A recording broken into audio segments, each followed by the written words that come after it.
In-laws. In-laws ആയിട്ടുള്ള ആളുകളിൽ കണ്ടുവരുന്ന ടോക്സിസിറ്റിയെ കുറിച്ചാണ് നമ്മൾ ഈ വീഡിയോയിൽ ഇന്ന് സംസാരിക്കാൻ പോകുന്നത്. പുതിയൊരു മകള് വരുന്ന സമയത്ത് അവരെ ചിലവര് വേറൊരു വീട്ടിലെ ആളായിട്ട് തന്നെ ബാക്കിയുള്ള ജീവിതം മുഴുവൻ കണ്ടു തീർക്കാനായിട്ടാണ് ആഗ്രഹിക്കുന്നത്.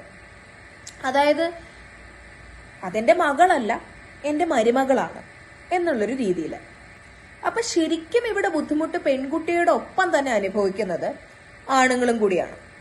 അതായത് അച്ഛന്റെയും കൂടപ്പിറപ്പിന്റെയും അമ്മയുടെയും അവിടെയുള്ള കൺസേൺസ് ഒരു സൈഡിൽ നിന്ന് കേൾക്കുന്നു, ഭാര്യ പറയുന്ന കൺസേൺസ് വേറൊരു സൈഡിൽ നിന്ന് കേൾക്കുന്നു. അപ്പോ ഒരു വല്ലാത്ത എന്താ പറയാ ഡൊമസ്റ്റിക്കലി ഓക്കെ അല്ലാത്ത ഒരു എൻവയോൺമെന്റ് അവിടെ ക്രിയേറ്റഡ് ആവുന്നു. അതായത് പുതിയതായിട്ട് വരുന്ന പെൺകുട്ടി ഭർത്താവിന്റെയും വീട്ടുകാരുടെയും മനസ്സറിഞ്ഞ് ഭക്ഷണം ഉണ്ടാക്കാൻ പഠിക്കണം, എല്ലാ കാര്യങ്ങളും ചെയ്യാൻ പഠിക്കണം.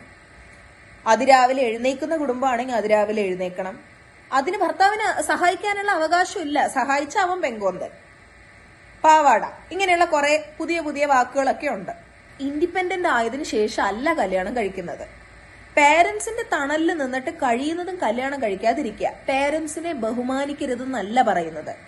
പേരൻസിനെ ബഹുമാനിക്കുന്നതിനോടൊപ്പം തന്നെ സ്വന്തം ഫാമിലി ലൈഫിനും ആവശ്യത്തിനുള്ള ബഹുമാനം കൊടുക്കണം. നിങ്ങളുടെ ഇൻകം, നിങ്ങൾക്ക് കിട്ടുന്ന ഒരു വരുമാനം നിങ്ങളുടെ അച്ഛനും അമ്മയ്ക്കും വേണ്ടി സ്പെൻഡ് ചെയ്തോളൂ, അതിൽ തെറ്റില്ല. പക്ഷെ കൂടപ്പിറപ്പിന് വേണ്ടി എന്തെങ്കിലും മേടിച്ചു കൊടുത്തോളൂ, തെറ്റില്ല. പക്ഷെ നിങ്ങൾക്കും നിങ്ങളുടെ ഭാര്യയ്ക്കും ഭാവിയിലുള്ള നിങ്ങളുടെ കുട്ടികൾക്കും വേണ്ടിയുള്ള ഒരു സേവിങ് ആയിട്ട് കൂടി കുറച്ച് പൈസയെങ്കിലും അതിൽ നിന്ന് മാറ്റിവെക്കണം. ടോക്സിസിറ്റി പല രീതിയിൽ കാണിക്കാം.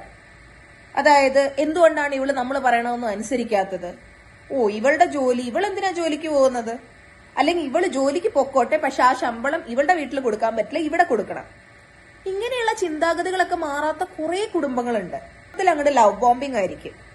അത് കഴിഞ്ഞാൽ പിന്നെ ഓരോ ചെറിയ ചെറിയ പ്രശ്നങ്ങൾക്ക് ഇഷ്യൂ ഉണ്ടാവും. സ്നേഹം പ്രകടിപ്പിക്കാനുള്ളതാണ്. അറ്റ് ദ സെയിം ടൈം സ്നേഹം ഒരു ഗോഷ്ഠിയാക്കേണ്ട ആവശ്യമില്ല. സോഷ്യൽ മീഡിയയിൽ പ്രദർശിപ്പിക്കേണ്ടതല്ല നിങ്ങൾക്ക് നിങ്ങളുടെ മകനോടോ മരുമകളോടോ അല്ലെങ്കിൽ ബ്രദറിനോടോ ഒക്കെയുള്ള സ്നേഹം. അത് നമ്മുടെ മനസ്സിൽ. ഇൻഡിപെൻഡന്റ് ആവാൻ സ്ത്രീകളും ഇൻഡിപെൻഡന്റ് ആവാൻ പുരുഷന്മാരും പഠിക്കണം. എന്നിട്ട് മാത്രം കല്യാണം കഴിക്കുക. അങ്ങനെയാണെങ്കിൽ കുറെയൊക്കെ ഈ ടോക്സിക് ഇൻലോസിൽ നിന്ന് രക്ഷപ്പെടാൻ പറ്റും. ഇത് ലവ് മാരേജിനും അറേഞ്ച് മാരേജിനും എല്ലാം ബാധകമായിട്ടുള്ള ഒരു റൂളാണ്. ഡോക്ടർ ഗായത്രി മേനൻ,